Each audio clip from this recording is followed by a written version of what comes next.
If God gave you a body built for action, what happens when you spend most of your life sitting still?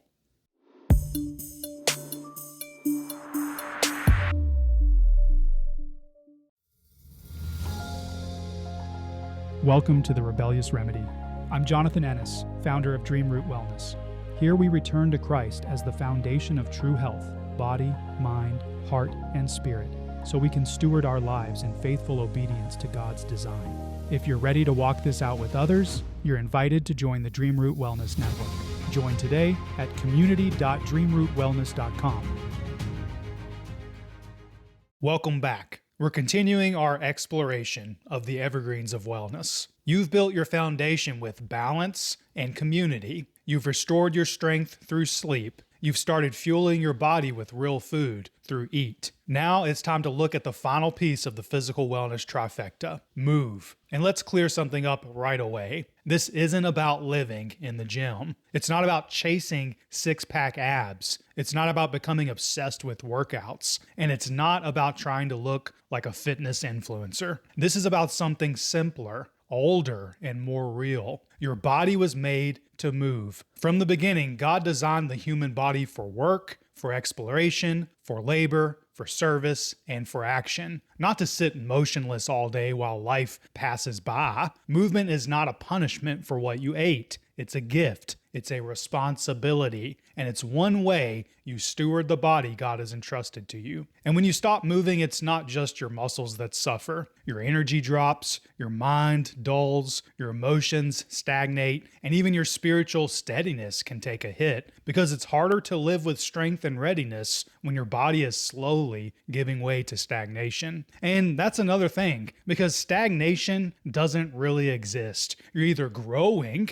building strength and endurance, or you're backtracking, losing strength, losing endurance. God's design was never passive. This is not some modern fitness idea. You can see it right from the beginning. In Genesis, Adam wasn't placed in the garden to sit around and admire creation from a distance. He was placed there to work it and keep it. Before sin distorted the world, the human body was already being given purpose through action, stewardship, labor, and responsibility. In other words, movement is not a curse. It's part of design. Yes, humanity's fall brought thorns, pain, frustration, and toil into human work, but the body itself was never meant for passivity. It was meant to be used. And if that was true in the Garden of Eden, it's still true today. I learned this the hard way. There was a season in my paramedic years where movement wasn't optional. The job demanded it. Lifting, carrying, walking, climbing, loading patients, long hours, unpredictable calls. Moving with intention in the midst of other people who were having literally the worst day of their lives. And in one sense, that season showed me something true. The body's meant to be used. It's meant to work. It's meant to respond. It's meant to carry weight. It's meant to move toward need, not away from it. It's meant for service. But there was another side to that season too. I was also exhausted, burned out,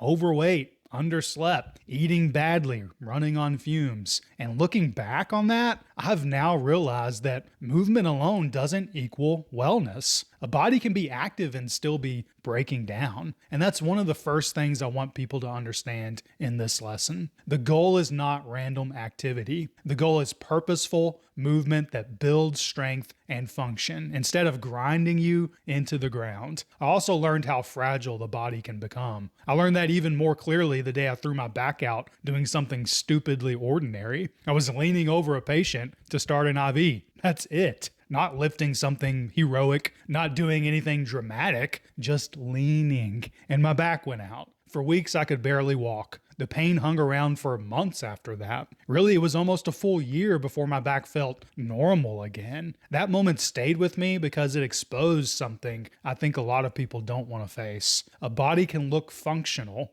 right up until it doesn't. You can assume you're fine. You can assume you're strong enough. You can assume you can keep putting things off. then one day something simple exposes how weak, tight, unstable, or fragile you've actually become. I saw this in my own life as a paramedic. I saw this in my first physician assistant job in pain management in my patients. And I see that over and over again working actively in neurosurgery now. That's one reason movement matters so much. Not just for performance, not just for appearance, for durability, for readiness, for being able to keep doing the work God has put in front of you. Now, here's where the fitness industry muddies the water. It wants you to think that getting healthy has to be complicated, that you need a gym membership, fancy machines, a trainer yelling at you, a perfect program, a branded system, high intensity all the time. But that's a lie. You don't need a wall of machines. You don't need some corporate fitness template. You don't need to crush it every day. You don't need to become a gym bro to move faithfully, although there's nothing wrong with gym bros. They take their health seriously and most of them are out there killing it. Couldn't we all benefit from being more like that?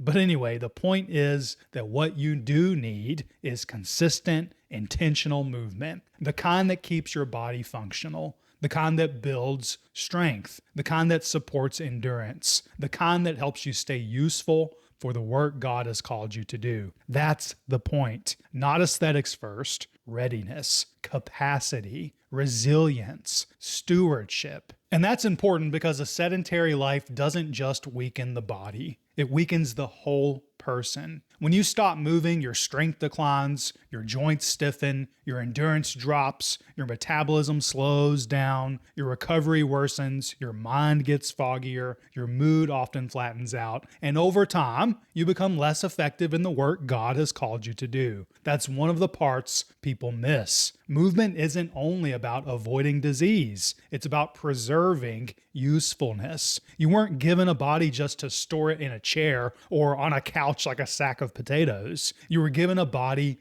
to use, to steward. And if your body is constantly weak, tired, stiff, unstable, or fragile, then your ability to serve, work, lead, protect, endure, and stay engaged in the ways you need to be effective all takes a hit. That's why movement is an evergreen of wellness. Not because it sounds good, because it's necessary. And Scripture gives us another picture of that kind of preserved usefulness in Caleb. In Joshua chapter 14, verses 10 through 12. After 45 years of waiting, Caleb, at the age of 85 years old, essentially tells Joshua, "Don't give me the easy land. Give me the mountain. Give me the giants. The Lord has brought me this far, and with his help, I'll finish what he promised." Caleb didn't come asking Joshua for a rocking chair and a quiet porch to sit on. He said he was still strong for battle and asked for the hill country where giants lived. That's a powerful image, not because every believer needs to prove toughness in some macho way, but because it shows what preserved strength can mean. What it means is continued usefulness, continued readiness, continued willingness to step into what God has planned. That kind of strength doesn't happen by accident. It happens by being intentional and faithful in the process of building and maintaining your body. Now, here's an important distinction. Exercise and movement are not exactly the same thing. Exercise is structured while movement is broader. Exercise might be strength training, a workout, a circuit, a run, a training session. Movement includes all of that, but it also includes the regular activities of daily life. Walking, taking the stairs, carrying things, working with your hands, getting up off the couch, standing up, pacing while on the phone, moving between tasks, using your body instead of letting it sit idly all day. That matters because a lot of people think, well, I don't work out every day, so I must be failing. No, you don't need a formal workout every single day, but you do need to move daily. That's the bigger point. Movement isn't supposed to be a rare event squeezed into a busy schedule. It's supposed to be part of life. And if you want to see that embodied well, look at Jesus himself. His ministry was not lived out from a recliner. He walked roads, he climbed hills, he crossed regions, he moved from town to town, teaching, healing, calling, serving, withdrawing to pray, then moving again. Obviously, the point of Christ's ministry isn't that he got his step count in. The point is that faithful life in the real world is embodied. It's lived out in motion, and that's worth noticing. So if we're going to make this practical, what are the two basic movement standards we're building this around? Here they are. Take 8,000 steps per day and resistance train for 15 to 20 minutes a day, at least 5 days a week. That's not an elite athlete program. That's a foundational standard for building strength, energy, function, and resilience over time. Let's walk through both. Number one, take 8,000 steps per day. Most people have been conned into thinking they're too busy to move, but walking is one of the simplest, most sustainable ways to reclaim movement. Why 8,000 steps? Because it's a practical benchmark that helps break a sedentary pattern and brings people back toward the kind of movement human beings were designed for. You may have heard that you should get 10,000 steps a day, but do you know where that recommendation actually came from? You're probably thinking of Fitbit. I know when I first got a Fitbit back in the day, that's the first time I was ever really exposed to this idea of a daily step count. And the default setting on the Fitbit was 10,000 steps. But Fitbit isn't the originator of the 10,000 step count. It actually came from a Japanese marketing campaign for one of the first commercially marketed pedometers in the world, a product that launched around the 1964 Tokyo Olympics to capitalize on the subsequent fitness craze. It was called the Manpoke, which literally translated to 10,000 step meter. And this was decades before there were any formal studies to verify the health benefits of walking. So the 10,000 step recommendation was actually just part of a marketing campaign to sell a pedometer. What more modern science is showing is that 8,000 steps is where the benefit is maximized for the amount of effort you put in. In other words, the benefit starts to drop off significantly once you get beyond that 8,000 step mark. In fact, there's evidence that even walking between 4,000 and 7,000 steps a day can significantly lower mortality rates. So don't worry about getting 10,000 steps. Walking supports heart health, metabolic health, blood sugar regulation, fat metabolism, mood, endurance,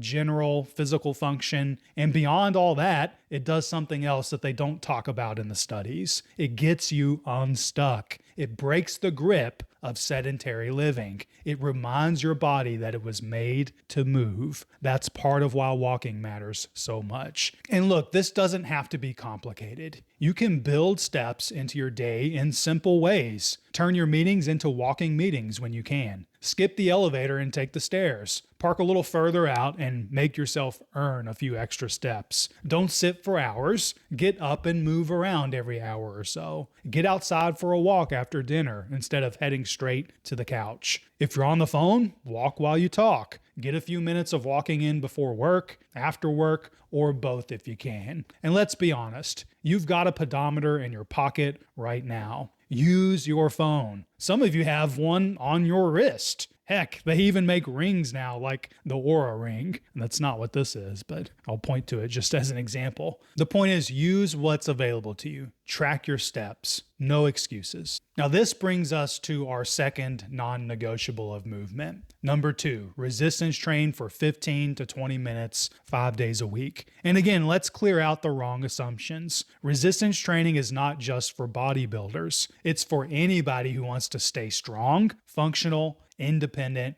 and especially as they age. Because if you don't challenge the body adapts downward. Again, there's no such thing as stagnation. You're either growing or you're going backwards. Strength fades, muscle fades, bone strength fades, joint stability fades, and daily life starts feeling harder than it should. That's why resistance training matters. It helps build and preserve muscle, support metabolism, strengthen bones, improve insulin sensitivity, support joint stability, reduce injury risk, improve mental health, keep you capable as you age, and you don't need to go to a gym to do it. Resistance training can be done with body weight, resistance bands, dumbbells, kettlebells, basic home equipment. Think things like push-ups, squats, lunges, rows, presses, deadlifts, planks, simple compound functional movements. That's enough. You don't need 15 different exercises. You need a few good patterns done consistently. Now, let's try to prove a point. If you're sitting right now and can safely stand, obviously you're not going to do this if you're listening in a car, stand up. Now, sit back down. Now, stand back up, sit back down, and stand back up. What did you just do? That's resistance training. You moved your body against resistance. That's the point. Resistance training isn't some exotic practice reserved for elite people. It's simply one way of intentionally strengthening the body you already have. Now, this next part is huge. A lot of people fail here because they think their workout has to be epic to count. But that mindset kills consistency. It's better to do 15 to 20 minutes regularly than to do random, brutal workouts you hate and will never stick with. In fact, research has shown that even a single 15-minute resistance training session can have noticeable health benefits for upwards of 72 hours. So the absolute bare minimum you should aim for is 2 days a week. But if you can stack these short training sessions multiple days in a row, you're just maximizing that benefit further. Consistency beats drama every time. The goal here isn't to prove how intense you are. The goal is to build a life where movement becomes normal. That's why I want people thinking in terms of minimum effective consistency. Not all or nothing fitness culture, not punishment, not hype, just faithful repetition. You guys, I'm not talking about movement as someone who has always had it dialed in perfectly. I know what it's like to drift. I know what it's like to be overweight, exhausted, physically run down, and out of alignment. The moment this was clearest to me was prior to my having started my own serious fitness journey. My wife and I were trying to do a murder mystery box that her best friend had gotten us for Christmas one year. And I remember my back hurting me so badly that I had to go lay on the hard floor just to try to get some relief. Did I solve the murder mystery? No. My wife ended up doing the whole thing by herself because I was basically checked out at that point. And I think that was around the time we had our first daughter. And I remember thinking, I can't even sit on the couch to do a freaking game box. How am I supposed to keep up with a kid? And that was a huge reality check for me. And honestly, that was the moment where I became determined to make serious changes in my life for good. So I bought a set of those metal 15-pound dumbbells at Walmart, and I started using them for resistance training. And even though I was a medical professional with years of experience under my belt, that was the first time I'd ever done any resistance training. I had no idea what I was doing, and I was just kind of learning as I went. To be honest, I neglected a lot of resources along the way that probably could have taught me how to do it better and safer. Even something as simple as looking exercises up on YouTube. And maybe you can relate to that. That's the exact reason I made an easy at-home exercise guide for Christians. This will walk you through exercises using 4 functional movements, complete with YouTube links for each exercise. And if those are too advanced for you, there's even lower difficulty regression exercises to help you instead. You can get the easy at-home exercise guide for Christians using the link in the description or show notes. Now, because that's how I started, not knowing what I was doing, I also know what it's like to have to rebuild after injury. Because within a few months of starting resistance training, I blew out my back doing some dumbbell deadlifts with terrible form, by the way, using those 15-pound dumbbells. Really, it was the morning after doing the deadlifts when I went to bend down and get some boots out of the bottom of my closet. But my back was super stiff from the exercises I did the night before. Thankfully, this happened on a Saturday morning and I had Mondays off, so I was able to rest my back for several days. Otherwise, I think it would have been much worse. It wasn't gone after 3 days. It actually took several weeks to get better. Not to mention, I avoided deadlifts for a full year after that injury, just out of fear that I would hurt myself again. But it was nothing like the previous time I'd thrown my back out leaning over that patient to start an IV. That took a full year to recover from. So I know what it's like to be injured and start pursuing training again, to realize that the body can improve, that capacity can come back, that movement can become normal again, that physical stewardship isn't just for the naturally athletic. I definitely don't see myself as athletic. That's important because a lot of people quietly believe they can't do this, or they've somehow already missed the chance to build strength. They haven't. The body responds when you start treating it like it matters. And that brings us to the deeper issue. Movement is not just a task. It's a mindset. If you treat movement like a box to check, you'll always resist it. If you treat movement like punishment, you'll resent it. If you treat movement like vanity, you'll lose motivation the second the mirror stops rewarding you. But if you start seeing movement as part of faithful stewardship, stewardship of your body as a temple of the Holy Spirit, as Paul talks about in 1 Corinthians chapter 6, verses 19 and 20, the whole thing changes. You stop asking, how little can I get away with? And you start asking, how do I use this body well? That's the better question, because your body wasn't given to you so you could neglect it. It was given to you so you could use it to glorify God. That means movement isn't optional for the believer in Christ. It's part of obedience to the way you were made. So this week is about reclaiming movement, not as a chore, but as a natural and necessary part of life. Because the goal isn't to become obsessed with fitness. The goal is to become obedient. Now, it's your turn. This week's challenge is about making movement personal. Create a personal physical health challenge for the next 7 days. It should help you assess your current movement habits, set realistic movement goals, incorporate daily movement that challenges your strength, mobility, or endurance, and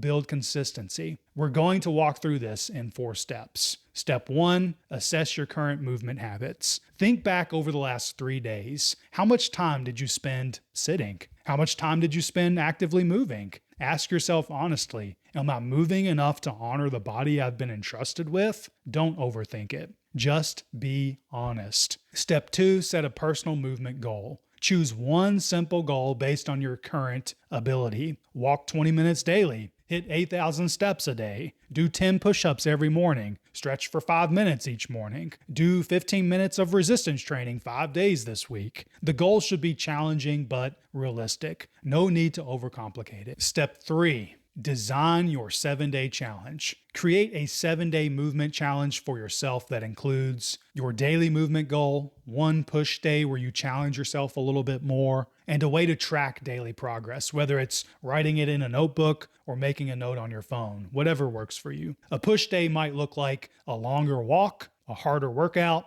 a hike, a bigger step goal, a more demanding resistance session. The point isn't punishment. The point is to remind yourself that your limits aren't concrete. Step 4, reflect and share. In the Dream Root Wellness Network, post in the community feed what your personal movement challenge is, what goal you set, what you expect to be hardest, and what you're hoping to build through it. And as the week goes on, share your progress. Because movement gets easier to sustain when you bring it into the light and stop treating it like a private struggle. Let's close with this. Your body was made to move. The question is not whether movement matters. It does. The question is whether you're going to honor that or keep letting the modern world train you into complacency. This week, we're not just trying to fit in a workout. We're reclaiming movement as part of the life God designed you to live. So now we've explored Evergreens 1 and 2, balance and community. Evergreen 3, sleep, eat, move. And next session, we're going to dive deeper into Evergreen 4, mind your emotions, a 2-part evergreen that encompasses mental